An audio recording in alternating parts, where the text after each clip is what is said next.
सबसे पहले तो मैं ओम सर का धन्यवाद देना चाहूंगा कि उन्होंने फिर से मुझे अपने विचारों को रखने का सुअवसर प्रदान किया है। साथियों, मेरा नाम अशोक शर्मा है और मैं वेस्ट बंगाल में पुरुलिया डिस्ट्रिक्ट का रहने वाला हूँ। और वर्तमान में मैं रेलवे में सीनियर सेक्शन इंजीनियर के पद पर कार्यरत हूँ। मेरे पापा भी रेलवे में ड्राइवर थे, मेल ड्राइवर होकर वो रिटायर किए। तो बचपन से ही घर में एक सरकारी नौकरी का बैकग्राउंड था। मेरे बड़े पापा भी सरकारी नौकरी में रेलवे में ही थे, छोटे पापा भी रेलवे में ही थे। तो रेलवे के प्रति एक मेरा भी अट्रैक्शन था, मैं भी जाना चाहता था। मेरे पापा भी जाते थे कि आगे चलकर मैं सरकारी नौकरी करूं, कुछ बड़ा पद हासिल करूं। तो इसी क्रम में बचपन से, लेकिन एक बात थी, बचपन से ही मेरा लक्ष्य बड़ा था। मैं हमेशा ही कुछ बड़ा करने का सपना देखता था। मुझे याद है जब मैं 11वीं में था तो मेरे इंग्लिश के टीचर सभी से पूछ रहे थे कि तुम आगे चलकर क्या बनना चाहते हो, आगे चलकर क्या करना चाहते हो। तो मुझे मेरा जवाब आज भी याद है। मैंने उनसे ये नहीं कहा था कि मैं डॉक्टर बनूंगा या इंजीनियर बनूंगा या साइंटिस्ट बनूंगा या टीचर बनूंगा। मैंने ऐसा कुछ भी नहीं कहा था। मैंने उनसे कहा था I wanted to be an rich and famous person, कि मैं एक बहुत धनी और फेमस इंसान बनना चाहता हूँ। सर ने मुझे कहा था कि रिच और फेमस बनने के लिए क्या करना चाहते हो, क्या है। मैंने उनसे यही जवाब दिया था कि बस जो भी तरीका मैं अपनाऊं वो तरीका गलत ना हो, सही हो, और उसी तरह पे चलकर मैं अपना मुकाम हासिल करना चाहता था। मेरा ऐसा कोई भी एम नहीं था कि मैं आगे जाकर इंजीनियर बन जाऊंगा या डॉक्टर बन जाऊंगा। लोग कहते हैं ना कि भगवान मिल जाता है पर सरकारी नौकरी नहीं मिलती है। तो मैं बोलना चाहता हूँ कि आपको नौकरी चाहिए कहाँ, किस लिए चाहिए, क्यों चाहिए। आज 100 में से 99.9% लोगों को पढ़ाई और नौकरी बस इसलिए करनी है कि वो पैसा कमाना चाहते हैं। तो मैं यही कहना चाहता हूँ आप सबसे कि यार फिर नौकरी के पीछे क्यों भाग रहे हो, पैसे के पीछे भागो ना। एक सही तरीके के पीछे भागो जहाँ से आप पैसा अर्न कर सकते हो। तो साथियों, इसी सिलसिले में मेरी पढ़ाई जारी रही। और जब सन 2000 में मैंने माध्यमिक एग्जाम पास किया फर्स्ट डिवीजन से, तो हुआ यूं कि रिजल्ट को देखते हुए मेरे आसपास के अभिभावकों ने मेरा अप्रोच किया, कहा कि मेरे बच्चे को पढ़ाइए। तो उसी साल से मैंने क्या किया, कोचिंग स्टार्ट शुरू कर दिया, बच्चों को पढ़ाना शुरू कर दिया। मैंने माध्यमिक पास करके माध्यमिक के बच्चों को पढ़ाना शुरू कर दिया। शुरू तो कर दिया था, लेकिन एक टफ काम था, क्योंकि जस्ट अभी मैं माध्यमिक पास किया था और उसके बाद मुझे माध्यमिक के बच्चे को ही पढ़ाना था। तो वो मेरे लिए एक सम्मान का भी और एक चैलेंज था। और ये था कि जो चीजें मैंने पढ़ी थी वो तो मैं उनको आसानी से पढ़ा सकता था, लेकिन मेरे मन में डर था कि जो सम्स मैंने नहीं बनाए हैं, बहुत सारे बाजार में, मार्केट में मैगजीन्स अवेलेबल है, बुक्स अवेलेबल है, लोग तरह तरह के सवाल लेकर आएंगे, तो मैं उनका जवाब कैसे दूंगा। तो इसी सिलसिले में मैं क्या करता था, मैं पढ़ाई भी करता था और साथ में बच्चों को पढ़ाने के लिए एक्स्ट्रा मेहनत भी करता था। मैं मैं भी वो सारे मैगजीन्स बुक्स लाकर खुद तैयारी करता था और सोचता था कि कैसे बच्चों को समझाया जा सके। उसके लिए मैं एक्स्ट्रा प्रिपरेशन करता था। तो इससे फायदा मेरा ये हुआ कि मेरा नॉलेज बहुत बढ़ा, मुझे बहुत लाभ हुआ। इसी क्रम में मैंने जब डिप्लोमा पास किया तो डिप्लोमा पास करने के बाद डिप्लोमा के बच्चों को पढ़ाना शुरू कर दिया।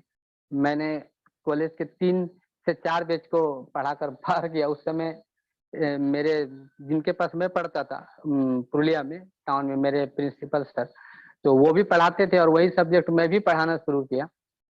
तो अच्छी खासी स्टूडेंट की स्ट्रेंथ थी। मैंने 3-4 बैच को पढ़ाया, उनको अच्छे नंबर से पास करवाया। बहुत खुशी होती है जब हमारी वजह से लोगों के चेहरे पे मुस्कान आती है। तो फिर क्या हुआ कि डिप्लोमा पास करने के बाद मुझे नौकरी की जरूरत थी। मैं और मेरा दोस्त जॉब के तैयारी में लग गए। तो टेक्निकल तो जस्ट हम पास करके आए थे, तो नॉलेज था। और मैं माध्यमिक को पहले से ही पढ़ाता था, 2000 से पढ़ाता था, तो उस क्षेत्र पे भी नॉलेज थी। लेकिन जॉब के लिए और भी बहुत कुछ तैयारी करनी पड़ती है। तो फिर मैंने क्या किया कि कॉम्पिटिटिव एग्जाम के बच्चों को पढ़ाना शुरू कर दिया, ताकि मेरा जीके रीजनिंग वगैरह सभी स्ट्रांग हो सके। मैंने कहीं और कोचिंग नहीं ली दोस्तों, सच बात है, मैंने खुद पढ़ा और लोगों को पढ़ाया, खुद सीखा, लोगों को सिखाया, और परिणाम ये हुआ कि जब नौकरी मिली तो उस समय मेरे हाथ में 4-4 सरकारी नौकरियों के जॉइनिंग लेटर थे, और जिस बैच को मैंने पढ़ाया था उस बैच के लगभग सभी बच्चे सरकारी नौकरी लगा चुके थे। कोई पुलिस विभाग में है, तो कोई फोर्स में है, तो कोई टीचर है। अच्छा लगता है जब वो मिलते हैं और कहते हैं कि सर आपके पास पढ़े थे तो आज यहाँ पे, बहुत खुशी होती है, अच्छा लगता है। इसी क्रम में 2010 में मैंने सेल ज्वाइन किया, steel authority of India limited. फिर मैंने रेलवे का एग्जाम पास किया, क्योंकि यहाँ पे पद अच्छा था, जूनियर इंजीनियर का पोस्ट था, सैलरी भी अच्छी थी, तो मैंने सेल को रिजाइन करके रेल ज्वाइन कर लिया। दोस्तों मैं एक बात आपको अपने एक्सपीरियंस से बताना चाहूंगा कि नौकरी सरकारी हो या प्राइवेट हो, खुशी बस उसी वक्त होती है जिस वक्त नौकरी मिलती है। बस वो एक दिन खुशी का लम्हा होता है, उसके बाद वो खुशी दोबारा नहीं मिलती। जो खुशी कि हाँ हम एग्जाम पास कर गए, घर में सबको बताना मैंने सरकारी नौकरी पास कर लिया, मैं सेलेक्ट हो गया, मेरा ज्वाइनिंग लेटर आया, बहुत खुशी होती है। हम पूरी रात शायद सो भी नहीं पाते हैं, दोस्तों को बताते हैं, एंजॉय करते हैं। लेकिन दोस्तों जब काम करने का सिलसिला शुरू होता है, धीरे धीरे धीरे धीरे, तब एहसास होता है कि ये नौकरी तो बस नौकरी ही है।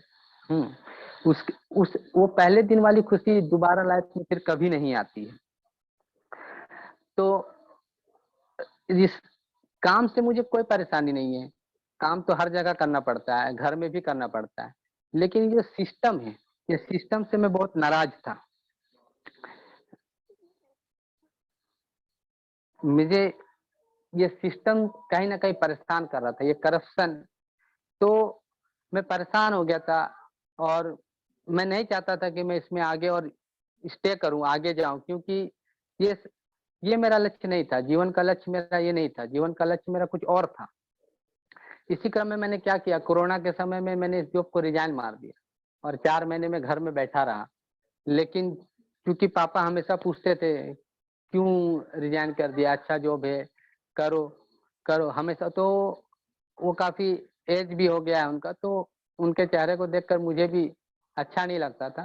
तो उसी के सिलसिले में मैंने दोबारा ये नौकरी ज्वाइन कर ली, पर शर्त एक ही था, मैंने पापा को कहा था कि मैं ये जॉब दोबारा जरूर ज्वाइन करूंगा, लेकिन एक शर्त है, जब वो मुझे खुद बुलाएंगे तभी मैं जाऊंगा, वरना मैं नहीं जाऊंगा। तो माँ काली का आशीर्वाद रहा कि ऊपर से मुझे फिर बुलाया गया। हाँ, जो लोग मुझे पनिशमेंट देने की बात कर रहे थे, पनिशमेंट वगैरह तो कुछ नहीं हुआ, मेरी जॉब मुझे फिर से वापस मिल गई। अभी मैं इस जॉब में कंटिन्यू हूँ, पर कहीं ना कहीं मन में एक खटक है, और कहीं ना कहीं एक अफसोस है कि मैं कुछ और करना चाहता हूँ लाइफ में, लेकिन फिर भी मुझे यहाँ रहना पड़ रहा है। तो मैंने अपने आप से वादा किया है कि 2025 तक मैंने अपने आप को टाइम दिया है कि मैं इस स्ट्रेसफुल लाइफ से अपने आप को आजाद कर दूंगा। दोस्तों जब नौकरी छोड़ने के बाद मैंने फिर से नौकरी शुरू की, तो कंटिन्यू मैं सोच ही रहा था कि यार क्या ऐसा करूं कि पापा भी नाराज ना हो और मुझे इस लाइफ से छुटकारा भी मिल जाए, और मैं वो करूं जो मैं जिंदगी में करना चाहता हूं। मैं हर रोज सोचता था फिर से कोचिंग शुरू करूं, तो उसके लिए भी टाइम नहीं था, क्योंकि ड्यूटी मेरी 24/7 की है। बहुत परेशान था, क्या करूं क्या करूं। इसी बीच में मनोज सर का मेरे पास फोन आया, क्योंकि मैं मोदी केयर के सिलसिले में मनोज जी से जुड़ा हुआ था। तो पर मोदी केयर में करता नहीं था, क्योंकि उसके प्लान में मुझे ऐसा कुछ खास नजर नहीं आया कि पार्ट टाइम में मैं ऐसे करके कुछ अचीव कर सकता हूँ। तो मैं प्रोडक्ट वगैरह लेता था, पर नेटवर्किंग नहीं करता था। तो इसी बीच में मनोज सर ने मुझे फोन किया और बोला कि एक नई कंपनी आई, आपसे मिलना चाहते हैं। मैं गया तुरंत ही। सर ने बताया कि जेएमबीडी बोलकर कोई कंपनी, उन्होंने प्लान समझाया और कहा कि नेक्स्ट वीक में ही हमारे एमडी सर, रेस्पेक्टेड ओम सर आने वाले हैं, तो आप आइए उनसे मिलिए। मैं गया, ओम सर से मिला, ओम सर की बातों को सुना, उन्होंने प्लान समझाया, मैं समझ गया, मुझे बहुत अच्छा लगा। मैं समझ गया कि यहाँ पे मैं कुछ कर सकता हूँ और अपने सपनों को अचीव कर सकता हूँ। तुरंत ही मैंने फोन पे से पेमेंट किया और ज्वाइन कर लिया। ज्वाइन कर कर काम करना शुरू कर दिया।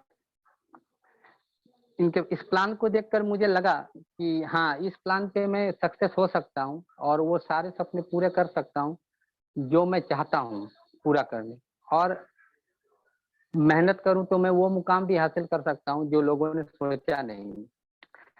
फिर मैंने जेएमबीडी ज्वाइन किया, इसके प्रोडक्ट्स यूज करना शुरू किए। तो इसके प्रोडक्ट्स तो बहुत ही लाजवाब है। मेरा बरसों पुराना दर्द था, बैक पेन था, जो कि जेएमबीडी के प्रोडक्ट सल्की जूस के यूज करने से चला गया। अभी मैं कंटिन्यू सल्की जूस यूज करना चाहता हूँ। और हाल फिलहाल का ही मैं जेएमबीडी के बीडेंट केयर का एक एक्सपीरियंस, पर्सनल एक्सपीरियंस आप लोगों के साथ शेयर करना चाहूंगा। जेएमबीडी ज्वाइन करने से पहले ही मेरे दांत में, पीछे वाले दांत में वो कीड़ा लग गया, तो वो खोखला सा हो गया था, लेकिन उसमें कोई दर्द नहीं था। तो अभी कुछ एक सप्ताह पहले दांत में मुझे बहुत दर्द होने लगा। तो एक बात मेरे मन में आई कि मैं लोगों को बोल रहा हूँ कि मेरा वीडेंट केयर बहुत अच्छा है और मुझे ही दांतों में दर्द हो रहा है, तो ये तो यार सही बात नहीं है। ऐसा क्यों हो रहा है जबकि सारे प्रोडक्ट्स का रिजल्ट बहुत अच्छा आ रहा है।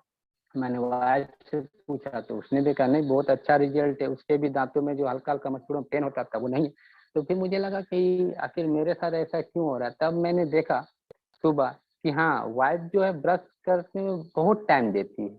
वो करीबन 5-7 मिनट तक ब्रश करती है और मैं बहुत जल्दी जल्दी ब्रश कर लेता हूँ। फिर मैंने सोचा कि नहीं, मुझे सही तरीके से ब्रश करना होगा, और मैंने वीडेंट को लगाना शुरू किया और थोड़ा टाइम दिया ब्रश करने में।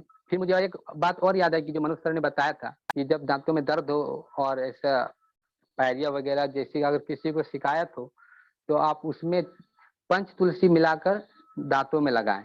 तब मैंने क्या किया, वीडेंट केयर को लिया और पंच तुलसी मिलाकर उस खोखले दांत के पास जाकर लगा दिया। लगाकर उसे कुछ देर छोड़ दिया। छोड़ने के बाद हल्के हल्के हाथों से, उंगली से मसाज करना शुरू कर दिया। दोस्तों, आप यकीन नहीं मानेंगे, अभी मैं बोल रहा हूँ, मुझे जरा भी कोई भी दर्द नहीं है, वो दर्द चला गया है। मैं जो सोच रहा हूँ तो डॉक्टर के पास जाऊंगा, इसे उखाड़ना पड़ेगा या भरवाना पड़ेगा, ऐसा अभी कोई भी शिकायत नहीं है। वाकई में वीडेंट केयर बहुत अच्छा है। ये मेरा पर्सनल एक्सपीरियंस है और मैं अभी कंटिन्यू 2 से 3 टाइम ब्रश करता हूँ और दांतों का दर्द बिल्कुल भी नहीं है, बिल्कुल चला गया है। एक तो डॉक्टर के पास जाने का झंझट से मुझे छुटकारा मिला और उसके फीस भी बच गए। ये बहुत ही अच्छा, लाजवाब है। और एक एक्सपीरियंस मैं आपको जेएमबीडी प्रोटीन पाउडर का बताना चाहूंगा कि मेरे दोस्त की वाइफ ने ज्वाइन किया है, तो उसको मैंने जेएमबीडी प्रोटीन पाउडर दिया था कि आप ये खिलाइए, बच्चों को बहुत अच्छा है। तो शुरुआती दौर पे एक जेएमबीडी प्रोटीन पाउडर लेके गई थी। फिर 10 से 15 दिन के बाद मेरे पास फोन आया कि मेरा लड़का हॉर्लिक्स अभी भी बचा हुआ है पर उसको साइड कर दिया है, और कहता है मैं प्रोटीन पाउडर ही पीऊंगा, उसके बिना मैं दूध पीऊंगा ही नहीं। तो आप मुझे तुरंत और एक प्रोटीन पाउडर ला के दीजिए। मैंने तुरंत उनको दिया। इसे मैंने वो 3 लेके गई। तो दोस्तों, बच्चों को तो मैंने ये समझाया नहीं था कि इससे आपका स्वास्थ्य ठीक होगा या इससे आपको धन मिलेगा। बच्चों को तो कुछ भी नहीं बताया था। लेकिन बच्चे ने पिया, उसे अच्छा लगा, और आज ये नौबत आ गई है कि वो प्रोटीन पाउडर के बिना दूध पीता ही नहीं। तो ये हमारे लिए बहुत अच्छी बात है। वाकई में प्रोडक्ट बहुत अच्छा है और इस प्रोडक्ट से हम मार्केट पे पूरा कब्जा कर सकते हैं और आगे बढ़ सकते हैं, अपने सपनों को भी पूरा कर सकते हैं। दोस्तों, हाँ, और एक बात मैं कहना चाहूंगा कि हम जिस भी प्रोफेशन में हो, सरकारी नौकरी हो या किसी बिजनेस में या किसी प्राइवेट कंपनी में हो, दोस्तों वहां पे हम जितना भी काम कर ले, आप लोगों ने भी अनुभव किया होगा, हम जितना भी काम कर ले, ऐसा बहुत कम ही होता है कि हमें तारीफ मिलती है। बल्कि ऐसा बहुत बार होता है कि काम करने के बाद भी बॉस का फटकार सुनना पड़ता है, बातें सुननी पड़ती है। एक दिन की छुट्टी भी लेने के लिए बहुत जद्दोजहद करना पड़ता है। और हमारे काम, मेरे प्रोफेशन में तो कुछ ऐसा है कि मैं 7-8 दिन की छुट्टी मांग लूं तो उनको 104 डिग्री का बुखार आ जाएगा। हाँ, वो फिर बातें सुनाने लगते हैं, अरे अभी छुट्टी गए थे, एक दिन की छुट्टी देकर कहते हैं कि साल भर की छुट्टी हो गई। छुट्टी लेना तो मतलब बहुत टेढ़ी खीर हो जाती है। ऐसा लगता है कि अपनी पूरी लाइफ किसी के पास गिरवी रख दी है, पूरी की एक एक लम्हा किसी के पास गिरवी है।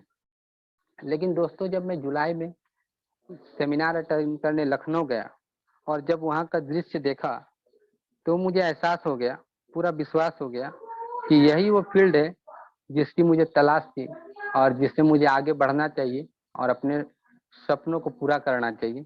मैंने वहाँ पे देखा कि छोटी सी छोटी उपलब्धियों पर लोग इतनी तालियां बजाते हैं, इतना सम्मान देते हैं, लोग फूल हम पे फूल बरसाया जाता है और हमारा गुणगान किया जाता है। तो इतना अच्छा माहौल मैंने कभी ऐसा नहीं देखा। तो मुझे भी लगा कि यार यही वो जगह, यही तो चीज मैं चाहता था, कम मान और सम्मान के साथ कमाना। और मैंने वहां पे देखा, जब हमारे डॉक्टर अवतार सर को, जब उनका मान सम्मान देखा और जब उनको चेक दिया गया, चेक पैसा दिया गया, पैसों के साथ गालियां नहीं, तालियों के साथ, फूल मालाओं के साथ चेक दिया गया, पैसा दिया गया। ऐसा संसार के और किसी भी जॉब में नहीं हो सकता है कि आपको तालियों के साथ आपकी सैलरी दी जाए, आपको फूल माला पहनाकर आपकी सैलरी दी जाए। ना ना ना, आपको तो कुछ कुछ काम तो ऐसा है कि सैलरी लेने पे आपको ऐसा महसूस होगा कि सामने वाला मेरे पर एहसान कर रहा है, इतनी खरी खोटी आपको सुनाता है। तो इसीलिए मैंने तय कर लिया है कि नेटवर्किंग में आगे जाना है और आगे जाके अपने जो बड़े और नेक सपने हैं उनको पूरा करना है। और पूरा करना नहीं, मैं जरूर पूरा कर लूंगा। और बहुत सही समय पर मुझे यह अवसर मिला है। आज जैसे वेस्टीज में हमारे सोनू शर्मा है, मोदी केयर में सुरेखा भार्गव जी हैं, इन्होंने जो मुकाम हासिल किया है 7 सालों में, 8 सालों में, 10 सालों में, 15 सालों में जो मुकाम हासिल किया है, मैं भी एक ऐसा मुकाम यहाँ पे हासिल करना चाहता हूँ और इससे कम समय पे हासिल करना चाहता हूँ। और वो मुकाम हासिल करना चाहता हूँ कि मुझे देख कर लोग नेटवर्किंग में आए। और मैं ओम सर को बताना चाहता हूँ कि मेरा एक सपना है कि एक जेएमबीडी के मंच पर खड़े होकर मैं एक दिन हजारों लाखों के भीड़ को संबोधन करूँ, अपना स्पीच दूं और एक दिन ऐसा आए कि जेएमबीडी का मंच मेरे बिना अधूरा हो। वो मुकाम मैं हासिल करना चाहता हूँ, यहाँ से अपने सभी सपनों को पूरा करना चाहता हूँ। दोस्तों, सपने जो मेरा टॉपिक था,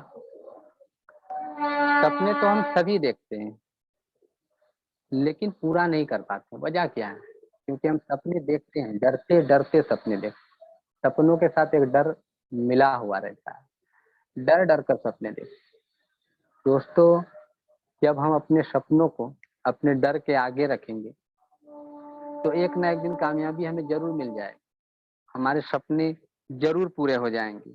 बस अपने अंदर के उस डर को, अपने उस अंदर के भय को हमें समाप्त करना होगा और खुद पर विश्वास करना होगा कि हम ये कर सकते हैं और हम ये करेंगे। आज मेरे सुनने वालों में से कुछ लोग ऐसे जरूर होंगे, जब मैंने कहा कि 2025 से मैं इस जॉब को छोड़ूंगा, वो सोच रहे होंगे ये बचकाना हरकत करने जा रहा है और उनको बुरा भी लग रहा होगा कि यार ये नौकरी मिलती नहीं है और ये लड़का नौकरी छोड़ने की बात कर रहा है। जी नहीं, क्योंकि मुझे इस बात से कोई एतराज नहीं है, उनका भी अपने जगह पर कहना सही हो सकता है। लेकिन मेरा उद्देश्य क्या है, मेरे सपने क्या है, मैं कैसी लाइफ चाहता हूँ, ये मैं जानता हूँ और ये मैं कर सकता हूँ, ये मुझे पता है। और ऐसा बोलते हुए मैं थोड़ा भी भयभीत नहीं हो रहा हूँ कि मैं नौकरी छोड़कर एक अलग फील्ड में अपनी पहचान बनाने जाता हूँ और मैं बना लूंगा, क्योंकि I have that confidence that once I will get the success. ये मुझे पूरा विश्वास है। और सपने सिर्फ देखने से पूरे नहीं होते हैं, सपनों को जीना पड़ता है, सपनों में रहना पड़ता है, उठते बैठते जागते सोते बस उसी के बारे में सोचना पड़ता है। We have to dream the dreams, you have to eat the dreams, you have to walk the dreams, you have to run the dreams at every time, at every moment of your life you have to think about your dreams. जब ऐसा करेंगे आप, ऐसा सोचेंगे, अपने आप अपने सपनों को आप जीना शुरू करेंगे, आप देखेंगे कि हाँ वो आपके सपने धीरे धीरे धीरे धीरे धीरे धीरे आप उस राह पर बढ़ रहे हैं और वो मंजिल जो दूर लग रही थी वो आपको करीब दिखने लगेगी। और आपके सपने, एक दिन ऐसा आएगा जब आपके सपने भी पूरे हो जाएंगे और आपको खुशी होगी।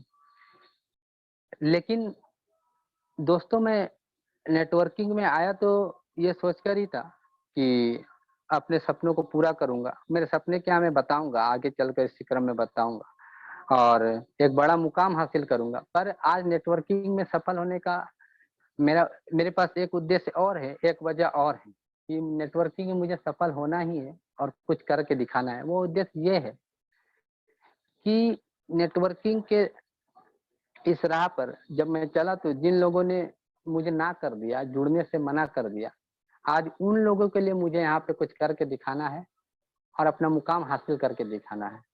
ऐसा मैं इसलिए नहीं कह रहा दोस्तों कि उन लोगों से मुझे गुस्सा है, उन लोगों पर मुझे गुस्सा या जलन, ना। मैं ऐसा उन लोगों के भलाई के लिए ही कह रहा हूँ, क्योंकि आज जिनको भी मैंने प्लान दिया, जो नहीं जुड़े और जो जुड़े हैं, मैं जानता हूँ, और जो जुड़े हैं उनमें से भी बहुत लोग ऐसे हैं कि आज मैं अगर असफल हो गया तो वो जिंदगी में दोबारा फिर ऐसा डिसीजन कभी नहीं ले सकेंगे। अपना क्या है, मैं तो हर बार गिरा हूँ, हर बार उठा हूँ और गिरता ही रहूंगा, उठता ही रहूंगा। और जिंदगी को मैं एक मैराथन समझता हूँ, एक लंबी रेस। जिंदगी 100 मीटर का रेस नहीं है कि दौड़े और खत्म हो गई, जो आगे था वो जीत गए। जिंदगी एक मैराथन है, कब कौन किससे आगे निकल जाएगा ये कोई नहीं जानता। और मेरी मैराथन तो तब खत्म होगी जब मैं जीत जाऊंगा। जब तक मैं नहीं जीतूंगा जिंदगी की रेस खत्म नहीं होगी। और मैं जो कह रहा था कि उन लोगों के लिए आज जितना है, उन लोगों के लिए कुछ करके दिखाना है, ताकि उनको पता चले, ताकि उनको ये एहसास हो कि जिंदगी में आने वाले अपॉर्चुनिटी और अवसर को यूं ही नहीं गवा दिया जाता है, यूं ही नहीं छोड़ दिया जाता है।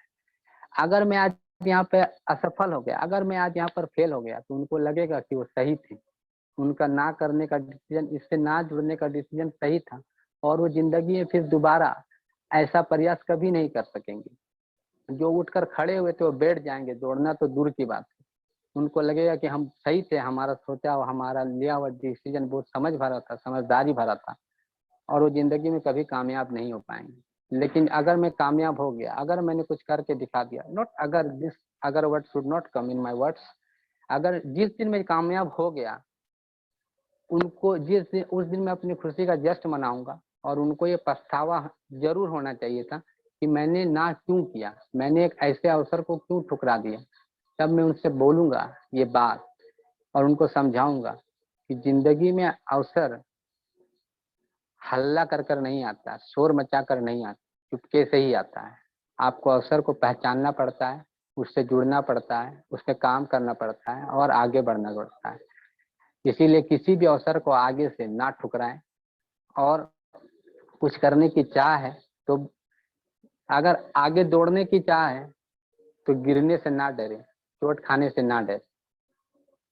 गिरने के डर से आप दौड़ेंगे ही नहीं तो मेडल कैसे मिलेगा? आप रेस में शामिल ही नहीं है, आप रेस का हिस्सा ही नहीं, और आप सोच रहे हैं कि एक दिन मुझे मेडल मिलेगा, एक दिन मैं लखपति बन जाऊंगा, एक दिन मैं करोड़पति बन जाऊंगा। सपने तो दोस्तों लखपति और करोड़पति बनने के हैं, लेकिन इन्वेस्टमेंट करने के लिए बोला जाए तो लोग डरते हैं। आज हमारे देश के युवा कॉमनवेल्थ गेम हो, स्पोर्ट्स में गोल्ड मेडल ला रहे, सिल्वर मेडल ला रहे, जो कि आज से 5 साल 10 साल पहले ऐसा संभव नहीं था। लेकिन आज वो ला रहे हैं, अपना परचम लहरा रहे हैं। सोचो दोस्तों, अगर आप हारने के डर से उस रेस में शामिल ही नहीं होते, अगर वो सोचते कि अगर हम हार गए तो क्या होगा, अगर हम नाकामयाब हो गए तो क्या होगा, तो ये सुनहरा अवसर जो आज पूरा देश उन पर गर्व कर रहा है, क्या इस सुनहरा अवसर उन्हें प्राप्त होता? नहीं होता। मैं बस इतना ही कहना चाहता हूँ, अपने अंदर के डर को खत्म करिए, अपने आत्मविश्वास को बढ़ाइए, और अपने सपनों के प्रति ईमानदार रहिए। अपने लक्ष्य को साधिए, बिना लक्ष्य के जिंदगी बेकार होती है, बंजारों की तरह होती है। अपने लक्ष्य को साधिए, आगे बढ़िए, मुकाम आपको जरूर हासिल होगा। ऊपर वाले पे विश्वास रखिए और खुद पर विश्वास रखिए। आप जो करना चाहते हो आप जानते हैं, बाकी और कोई नहीं जानता। लोगों को कहने दीजिए, आप अपना कार्य करिए, आप एक दिन जरूर कामयाब हो जाएंगे। और वही लोग जो आज आपका मजाक उड़ा रहे थे, आपका एग्जाम्पल देंगे, आपके अपने बेटों को, अपने रिश्तेदारों को आपका उदाहरण प्रस्तुत करेंगे। तो दोस्तों, अगर हम परेशानियां किसके पास नहीं है, मैं आगे चलकर आपको एक छोटी सी स्टोरी सुनाऊंगा अपने बारे में। परेशानियां किसके पास नहीं है, हर एक के पास। और यकीन मानिए, अगर हमारे पास परेशानियां हैं, मुसीबतें हैं, कठिनाइयां हैं, लेकिन फिर भी हमारे अंदर आगे बढ़ने का जज्बा है और हम कुछ कर दिखाना चाहते हैं, तो सबसे पहले we have to thank our god. हमें अपने भगवान का धन्यवाद देना चाहिए। क्यों देना चाहिए? क्योंकि भगवान ने हमें विक्ट्री के लिए नहीं, हिस्ट्री क्रिएट करने के लिए भेजा है। आप देखिए उन महान लोगों को, हम बस रिजल्ट देखते हैं, परिणाम देखते हैं, उनका कर्म नहीं देखते हैं, उनका उनकी परेशानियां नहीं देखते कि आज वो जिस मुकाम पर है उस मुकाम पर कैसे है और क्यों है। देखिए इतिहास भरा पड़ा है, पूरा का पूरा इतिहास भरा पड़ा है ऐसे लोगों की कहानियों से, जिन्होंने परिस्थितियों का आगे घुटने नहीं टेके, जिन्होंने परिस्थितियों को अपना भाग्य लिखने नहीं दिया और अपना भाग्य खुद लिखा। आज पूरा मुल्क, पूरी दुनिया उन लोगों का उदाहरण प्रस्तुत करती है। पर क्या शुरुआती दौर पर ऐसा रहा होगा कि लोग उनको वाह वाह करते होंगे? आज हम नेटवर्किंग में हैं, हमें भी 10 लोग बोलते होंगे यार ये क्या पागल आदमी है, सरकारी नौकरी छोड़कर ये कर रहा है। जरूर हंसते होंगे, आई डोंट केयर। जो आज हंस रहे हैं कल वही तारीफ करेंगे, वही हमारा एग्जाम्पल देंगे। दोस्तों देखिए, दशरथ मांझी जब वो चट्टान तोड़ने के लिए छेंदी हथौड़ी लेकर गया होगा, आपको क्या लगता है उसके घर वाले, उसके आस पड़ोस वाले ने फूल मालाएं पहनाई होंगी, बहुत तारीफ की होंगी, वाह वाह you are going to do a very good work, well done Manjhi, well done. ऐसा किसी ने नहीं कहा होगा, सभी ने उसे गालियां दी होंगी, सभी उस पर हंसे होंगे, सभी ने थुटकारा होगा। लेकिन ये इतिहास गवाह है, जिस जिस पर जब जब जिस जिसने हंसा है उसने ही आगे चलकर इतिहास रचा है। और आज देखिए दशरथ मांझी के ऊपर पिक्चर बन गई, एक छेंदी हथौड़ी से पहाड़ काट कर रास्ता बना दिया, और आज हम उनकी बातें करते हैं, उनका उदाहरण प्रस्तुत करते हैं।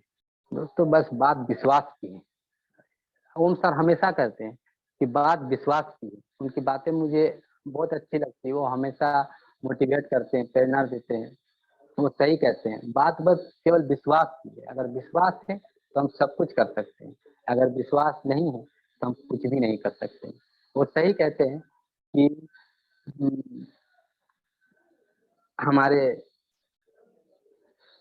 स्वयं हमारे विष्णु भगवान वो खंबे में नहीं थे, वो प्रहलाद के विश्वास में थे। मुझे उनका ये जूम मीटिंग का टॉपिक बहुत ही अच्छा लगा था, बहुत प्रेरणा मिलती है उनकी बातों से, बहुत अच्छा लगता है उनसे। जब भी वो मिलते हैं हौसला अफजाई करते हैं, एक छोटी से छोटी काम अगर हम करते हैं तो वो तारीफ करते हैं, वाहवाही देते हैं और हमेशा हौसला बढ़ाते हैं कि नहीं हम कर सकते हैं, हमें कभी मायूस नहीं होने देते हैं। इसके लिए मैं उनको दोबारा फिर से धन्यवाद देना चाहूंगा, उनका शुक्रिया अदा करना चाहूंगा। और दोस्तों इसी क्रम में नेटवर्किंग में जब मैंने शुरू किया, देखा कि हाँ यहाँ फ्यूचर अच्छा है, स्कोप अच्छा है, तो सबसे पहले मैंने अपने दोस्त को जोड़ा, उसके बाद मैंने अपने भाई को जोड़ा, अपने भैया को जोड़ा, फिर उनके एक स्टोर भी खुलवाया और आज वो बहुत अच्छा काम कर रहे हैं। मेरा दोस्त भी बहुत अच्छा काम कर रहा है। अभी आधे घंटे पहले ही उसने मुझे फोन करके बताया कि 2200 बीबी की ओपन चॉइस की ज्वाइनिंग मैंने आज कंफर्म कर ली। मैंने कहा उसे कि मैं जूम मीटिंग में रहूंगा, 10 बजे के बाद बात करते हैं। तो मुझे मेरे भाई का भी बहुत अच्छा सपोर्ट मिल रहा है, मेरे दोस्तों का भी सपोर्ट मिल रहा है, और बंगाल में हमारी भावना जी मेरे टीम की सदस्य, वो भी बहुत अच्छा कर रही है। अभी तो हम बंगाल में ही बिजनेस को बढ़ा रहे हैं, आगे चलकर जैसे बिहार, झारखंड और पूरे भारत में फैलाएंगे, ये अपने आप से वादा है, कुछ करके दिखाएंगे। दोस्तों जब हम जेएमबीडी का प्लान किसी को समझाते हैं तो जो लोग नेटवर्किंग किए हुए हैं वो आश्चर्य हो जाते हैं और कहते हैं कि आखिर कंपनी इतना पैसा दे क्यों रही है, कैसे दे रही है, कहाँ से इनकम आ रहा है। और क्योंकि उनको वो इनकम, जो वो कंपनी में जुड़े हैं उनको वहां से वो इनकम नहीं मिल रही है, तो ये इनकम कहाँ से आ रहा है, कैसे दे रहे हैं, ऐसे बार बार वो सवाल पूछते हैं कि कहाँ से। तो मुझे जो लगता है, मैं किसी का भी नाम नहीं लेना चाहूंगा, कि ऐसा प्लान देने के लिए आप में देने का भाव होना चाहिए। ना कि लेने का भाव होना चाहिए। मुझे लगता है बाकियों में बस केवल लेने का भाव है और यहाँ दद्दा जी का देने का भाव है, इसीलिए वो दे पा रहे हैं। वो चाहते तो प्रॉफिट का एक बड़ा हिस्सा खुद रख लेते और हम लोगों को थोड़ा थोड़ा थोड़ा थोड़ा बांट, लेकिन नहीं, वो उनका भाव देने का है, काम के प्रति समर्पण है। अच्छे अच्छे प्रोडक्ट्स, गुणवत्ता वाले प्रोडक्ट्स वो हर दिन ला रहे हैं। मैं उनसे यही कहना चाहूंगा कि आप यूं ही प्रोडक्ट्स की क्वालिटी बनाए रखें, प्रोडक्ट्स की संख्या बढ़ाते रहें और हम मिलकर लोगों की संख्या बढ़ाते रहेंगे, जेएमबीडी में लोगों को जोड़ते रहेंगे, आगे बढ़ते रहेंगे। दोस्तों,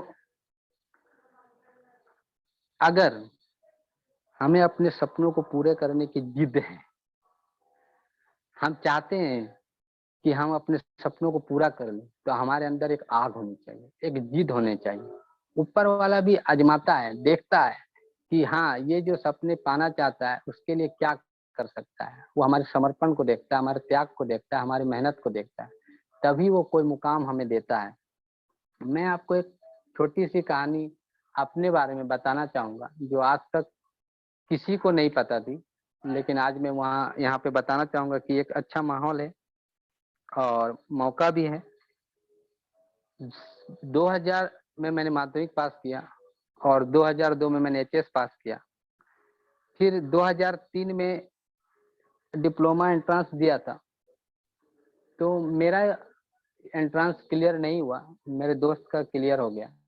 वो डिप्लोमा में एडमिशन ले चुका था और मैं जियोलॉजी में ऑनर्स का लेकर पढ़ रहा था, पर मुझे इंटरेस्ट नहीं आ रहा था, क्योंकि वहाँ पे मैं बिल्कुल अकेला हो गया था और वो इंटरेस्टिंग नहीं लग रहा था, मजा नहीं आ रहा था। तो फिर क्या हुआ, उसके बाद मैंने अगले साल फिर एंट्रांस दिया, क्लियर हो गया और मैंने एडमिशन भी ले ली, मैकेनिकल डिपार्टमेंट में एडमिशन ले लिया। लेकिन फिर क्या था कि वहाँ पे मेरा दोस्त मुझसे सीनियर था और मैं नीचे था, उससे जूनियर था। लोग आकर रैगिंग करते थे, फिर मेरा दोस्त भी था, तो कहीं ना कहीं मन में कुछ खटकता था। वो भी माहौल मुझे रास नहीं आ रहा था, अच्छा नहीं लग रहा था। फिर मैंने सोचा कि यार यहाँ से भी निकलना चाहिए, क्या करूँ, ये अच्छा नहीं लग रहा था। फिर उसी क्रम में मैंने एक नेवी का फॉर्म भरा, नेवी में एंट्रांस एग्जाम के लिए एक फॉर्म भरा, फॉर्म भर के छोड़ दिया था।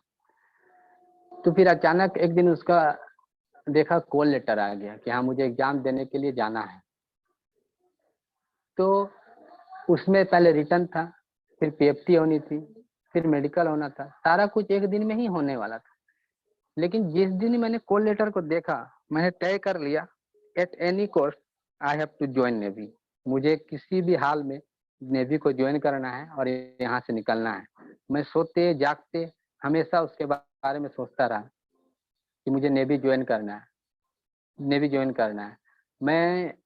मैं ऐसा पागलों वाली हरकत भी करता था। मैं मंदिर में माथा टेकता था तो अपने सर पर नेवी लिख देता था कि मैं जाऊंगा ही, नेवी मुझे हर हाल में ज्वाइन करना है। यही एक तरीका है जो मैं यहाँ से निकल सकता हूँ और कुछ कर सकता हूँ।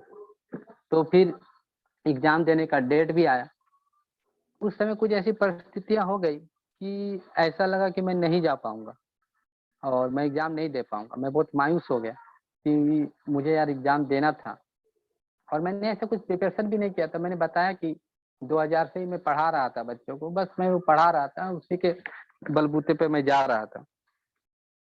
तो कुछ ऐसा हुआ कि मैं नहीं जा पा रहा था, मुझे बहुत दुख हुआ। फिर सडनली क्या हुआ कि हाँ, सब कुछ अरेंज हो गया, अब मुझे जाना है। तो मैं इतना कॉन्फिडेंट था, मैं जाकर अपने दोस्त को, मैंने उनके भाई के वो स्पोर्ट्स शू मांगे, जूते मांगे, क्योंकि उस वक्त में स्पोर्ट्स शू नहीं था, वो लेदर शू, कि मुझे जूते चाहिए। तो वो भी छोटा लगा, ट्रेन का टाइम हो रहा था, मैंने छोड़ दिया कि ठीक है यार, छोड़ो छोड़ो, मैं जा रहा हूँ। फिर मेरे भैया मुझे छोड़ने के लिए गए ट्रेन में। मुझे वो आज भी दृश्य याद है कि छर्रा स्टेशन पर उतरते समय, चलती ट्रेन से उतरते वो गिर गए, उनको चोट लगा। मैं तो देख नहीं पाया, मैं ट्रेन में चला गया, मुझे बहुत बुरा लगा। मेरे साथ एक दोस्त और था जो एग्जाम देने के लिए जा रहा था, आगरा से वो चढ़ने वाला था। मैं पूरी रात सो नहीं पाया, मैं बस यही सोच रहा था कि यार इतना कुछ करके जा रहा हूँ, जाते जाते भैया भी, अगर मैं पास करके नहीं आया तो क्या होगा। तो लोग फिर मैं अपने आप को माफ नहीं कर पाऊंगा। मैं रात भर सोया नहीं। फिर सुबह हुआ, मैं हेस्टिंग्स पहुंच गया। पहुंच के एग्जाम देने का समय आ गया। कहा लाइन पे लगो, लाइन पे लगो। मैं लाइन पे लग गया था।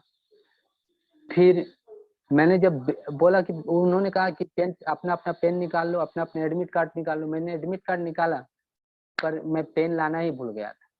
और दोस्तों उस समय आसपास में कोई दुकान भी नहीं थी कि मैं पेन ले सकूं। मैं फिर दुविधा में पड़ गया, अरे यार पेन ही नहीं, एग्जाम कैसे दूंगा।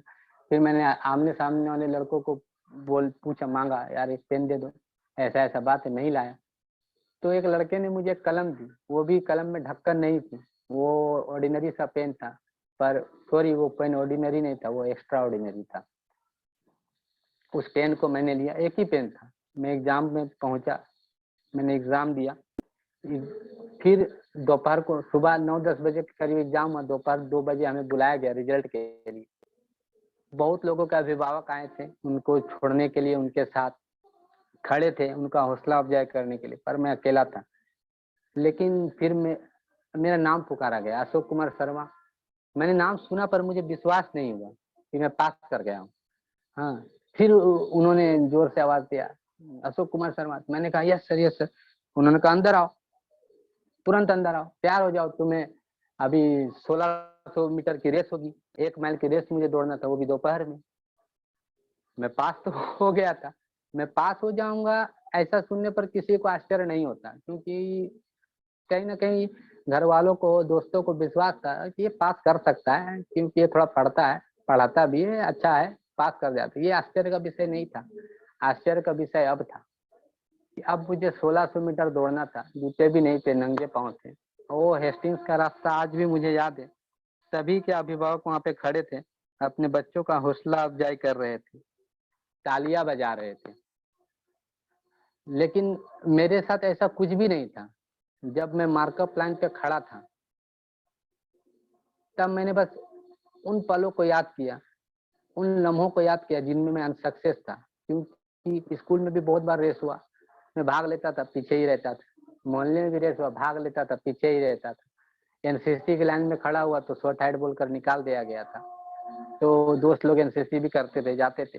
ओवरऑल लोग मुझे लल्लू समझते थे कि ये लल्लू है, ये कुछ नहीं कर पाएगा। क्रिकेट भी खेलता था तो वो, मैंने कहा ना, डर पे जीत हासिल कर लो तो सब कुछ। वो जब भी मेरे पास कैच ऐसे आता था, सांसें ऊपर नीचे होती थी, छूट जाता था। और वो दृश्य भी याद था कि हाँ, कि भाई भी आते समय वो छर्रा प्लेटफॉर्म पे गिर गए। मैंने उस सारी चीजों को उस पल याद किया और कसम खाई कि आज मेरे पास मौका है कुछ करके दिखाने का। और मैंने अंतिम लाइन पर अपने परिवार वालों को खड़ा कर दिया। मैंने सोचा कि मेरे पापा वहाँ खड़े हैं, सॉरी मैं थोड़ा भावुक हो रहा हूँ, मेरे भाई वहाँ पे खड़े हैं और वो मेरा इंतजार कर रहे हैं। मुझे जाना होगा, मुझे वहाँ पहुँचना होगा, और जब मैं वहाँ पहुँचूंगा, सॉरी, तो उन्हें बहुत अच्छा लगे, उनका भी सीना गर्व से चौड़ा होगा। आई एम सॉरी दोस्तों, थोड़ा सा तो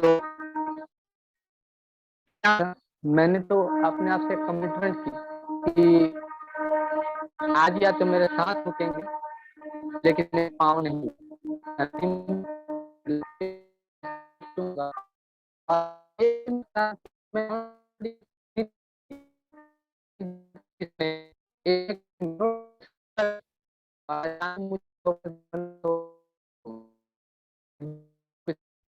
एक लोगों को मुंह तमाचा मारने का मुझे लक्ष्य समझते आज या तो मेरे साथे तो मेरा पाँव गया। और परिणाम यह था कि काफी दूर पर मैं सबसे आगे निकला था, सबसे आगे। लेकिन अंतिम में 3-4 नंबर पर आया, लेकिन मैं टाइम पर रेस खत्म कर चुका था। मुझे बहुत खुशी हुई, पर मेरी जो कंडीशन थी, मैं बहुत हाँफ रहा था, कुत्तों की तरह हाँफ रहा था। और उसी के बाद मुझे 20 पुशअप भी मारने थे, जो मैंने कभी नहीं मारे थे। वो मैंने 20 पुशअप भी मारे, मैंने चिल्लिंग भी मारा, मैंने सब कुछ पार कर लिया। तो दोस्तों मैंने इसके लिए कुछ भी तैयारी नहीं की। मैं आपको बस यही बताना चाहता हूँ कि आप किसी भी चीज को जब दिल से चाहते हो ना, और दिल से लगन होती है, जिद होती है, तो ऊपर वाला भी आपका साथ देता है। फिर कायनात आपको साथ देती है, ब्लेसिंग देती है, आशीर्वाद देती है कि जाओ, जो तुम चाहते हो उसे हासिल करो। ये मेरे पास एक जीता जागता उदाहरण है। क्योंकि लोग जानते हैं कि मैं नेवी ज्वाइन किया था, पर वो ऐसा उन्होंने कभी ऐसा नहीं सोचा और पूछा कि यार तू तो ग्राउंड में कभी गया ही नहीं था, पर तूने पीएफटी कैसे पास कर ली। ये लिए मेरे लिए एक बड़ा चैलेंज था, और मेरे लाइफ का एक हसीन लम्हा भी था कि हाँ मैंने सोचा था और करके दिखाया।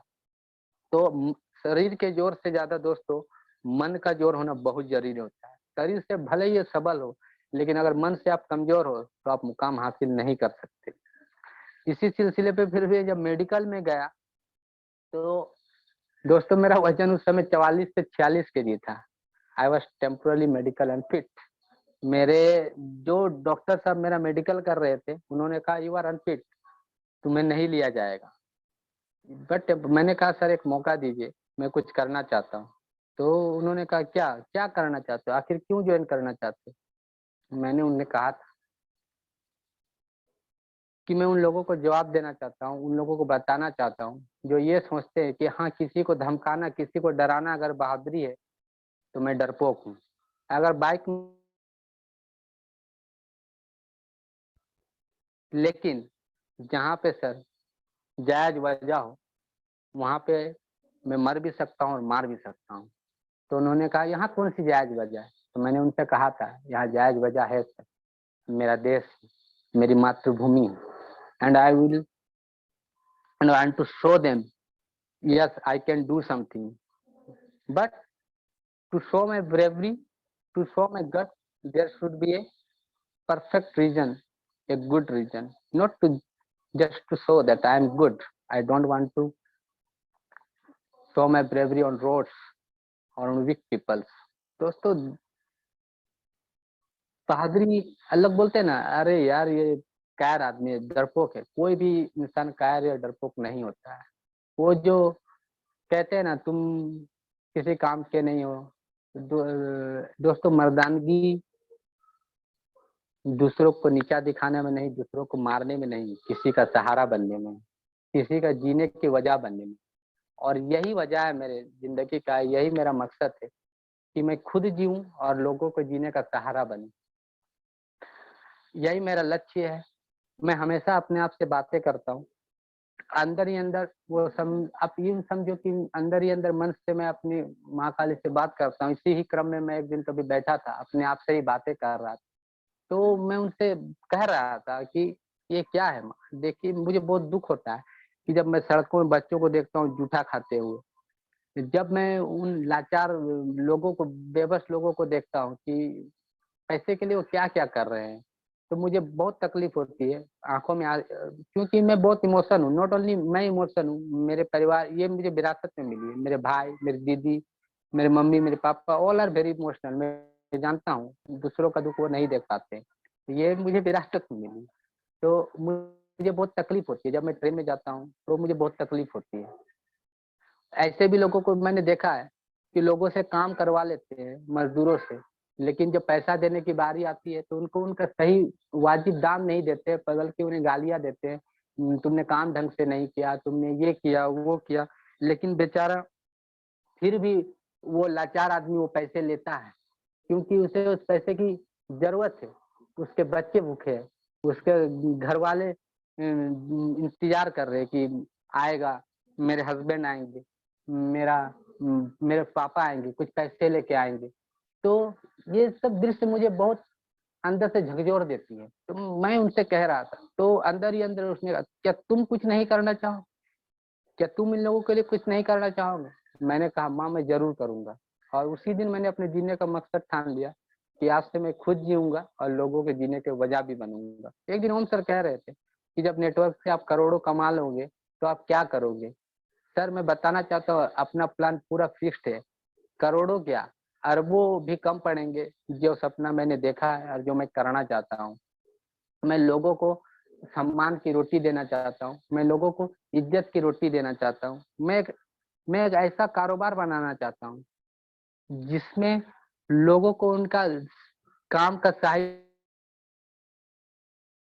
सके, उनको इज्जत के साथ उनकी सैलरी दी जाए।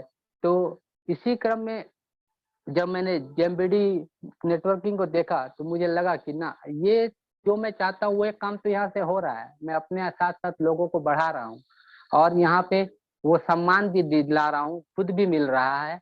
लोग सम्मान के साथ हमें बुलाया जाता है, मंच पर फूल मालाएं पहनाई जाती है। ऐसा कहाँ, यही तो मैं चाहता हूँ, यही तो मैं लोगों को देना चाहता हूँ। तो एक मकसद तो पूरा हो ही चुका है। आगे ऐसे बहुत से कार्य हैं जो मुझे करने हैं और जेएमबीडी के थ्रू मैं करूंगा। ये मेरा पक्का प्रण है और आगे बढ़ूंगा, अपने इन सपनों को जरूर पूरा करूंगा। दोस्तों, ऐसे बहुत सारी बातें हैं, ऐसे मेरे बहुत सारे सपने हैं जिनको मुझे जेएमबीडी के थ्रू पूरा करना है और पूरा करके एक एग्जाम्पल सेट करना है, लोगों को बताना है। और ये जो आज सरकारी नौकरियां लोग क्यों छोड़ रहे हैं, आज ऐसा क्यों है कि मैं सरकारी नौकरी छोड़ना चाहता हूँ? जो भी सरकारी नौकरी करने वाले सुन रहे हैं, जरा आप अगर मेरी बातों से सहमत हो तो मुझे मैसेज कीजिएगा, चैट में मैसेज कीजिएगा। क्योंकि दोस्तों, आज सरकारी नौकरी की हालत ऐसी हो गई है कि अच्छा, मैं बताना चाहता हूँ, नेटवर्किंग आगे बढ़ेगा, जेएमबीडी आगे बढ़ेगी, जरूर बढ़ेगी। क्योंकि लोग इसमें काम कर रहे हैं, दिल से जुड़ रहे हैं, दिल से काम कर रहे हैं। और कोई भी ऑर्गेनाइजेशन तभी आगे बढ़ेगा जब उसमें काम करने वाले लोग दिल से काम करेंगे और काम करेंगे। लेकिन एक ऐसा ऑर्गेनाइजेशन जहाँ पे लोग अपना काम बचा रहे हैं, वो ऑर्गेनाइजेशन कभी आगे नहीं बढ़ सकता। इसीलिए सरकारी नौकरियां, सरकारी कंपनियां कर्जे में डूबी, क्योंकि यहाँ लोग काम कहाँ कर रहे हैं, हर दिन अपना काम बचा रहे हैं। अरे यार, मुझे चार्जशीट मिल जाएगा, ये काम मैं नहीं करूंगा, अरे मैं वो ज्यादा रिस्क नहीं लूंगा, वो अफसर डांटेगा। तो हम फुल फेस में काम कहाँ कर रहे हैं? हमें काम करने क्या दिया जा रहा है? हर राह पे बंदिशें, तरह तरह के रूल्स और रेगुलेशन से। जो काम जानता है उसे काम करने का अधिकार नहीं, और जिनको हक है वो काम ही नहीं करते। ब्लडी करप्शन, पूरा का पूरा सिस्टम खराब, चेंज करना होगा सिस्टम, इस सिस्टम। और हम चाहते हुए भी अपोज क्यों नहीं कर पाते? क्योंकि फाइनेंशियल फ्री नहीं, फ्रीडम नहीं हमारे पास फाइनेंशियल। हम जानते हैं कि गलत हो रहा है, लेकिन हम आवाज नहीं उठा पाते। क्यों? क्योंकि हमें टॉर्चर किया जाएगा, नौकरी चली जाएगी, एक यही जरिया है कमाने का, खाने का, फिर हम क्या करेंगे? सब कुछ देखते हुए भी अंधा बना रहना पड़ता है, आंखों में पट्टी बांध कर रहनी पड़ती है। पर जमीर इसके कभी भी इजाजत नहीं देता और गवाही नहीं देती, पर मजबूरी है, इंसान को करना पड़े। तो जब इन क्षेत्रों पे वो लोग घुसेंगे जिनके पास लाचारी नहीं है, जिनके पास बेबसी नहीं है, तब कुछ सुधरेगा। पर ऐसा कैसे होगा? आज हर किसी के पास लाचारी है, बेबसी है, कुछ ना कुछ तो है। मेरा एक सपना ऐसा भी है, मैं तो बचपन से ही कोचिंग कर रहा हूँ 2000 से, तो मैं फ्री में भी कोचिंग दिया करता था। मेरा एक सपना ऐसा भी है कि मैं अपने पुरुलिया डिस्ट्रिक्ट से, जब मेरे पास ढेर सारे पैसे होंगे, मैं फ्री ऑफ कॉस्ट कोचिंग दूंगा।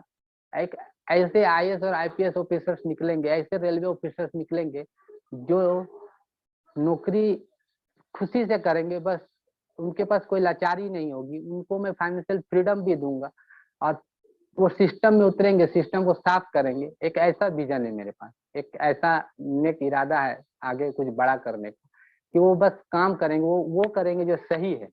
गलत के सामने उन्हें झुकना नहीं पड़ेगा। वो झुकते कब है? कि जब, अरे यार, पीछे बीबी है, बच्चे हैं, दोस्त है, इतनी मेहनत से माँ बाप ने पढ़ाया है, चलो वो अफसर जो कहता है उसकी बात सुन लेते हैं, ये बेबसी, नेता जो कहता है वो सुन लेते हैं। तो ये बेबसी और लाचारी है। तो जो सिस्टम को कभी सुधार नहीं सकती, ये सिस्टम कभी, ऐसे लोगों को इसमें लाना होगा जो दिल से काम करेंगे, जो निर्भय होकर काम करेंगे। ये एक सपना है मेरा, जिसे मैं जेएमबीडी के थ्रू पूरा करूंगा। और यहाँ से करोड़ों क्या, 10 करोड़, करोड़ों, जितना भी, unlimited, there is, I even enough is not enough for me. ऐसा कुछ कर दिखाना चाहता हूँ और आशा करता हूँ कि आप सब लोगों की दुआएं भी मेरे साथ होंगी, आशीर्वाद भी मेरे बना रहेगा। और इन्हीं बातों के साथ, क्योंकि समय भी समाप्त होने आ रहा है, मैं अपने वाणी को विराम दूंगा। जय JMBD। और एक बार फिर से ओम सर को धन्यवाद दूंगा कि उन्होंने मुझे मौका दिया।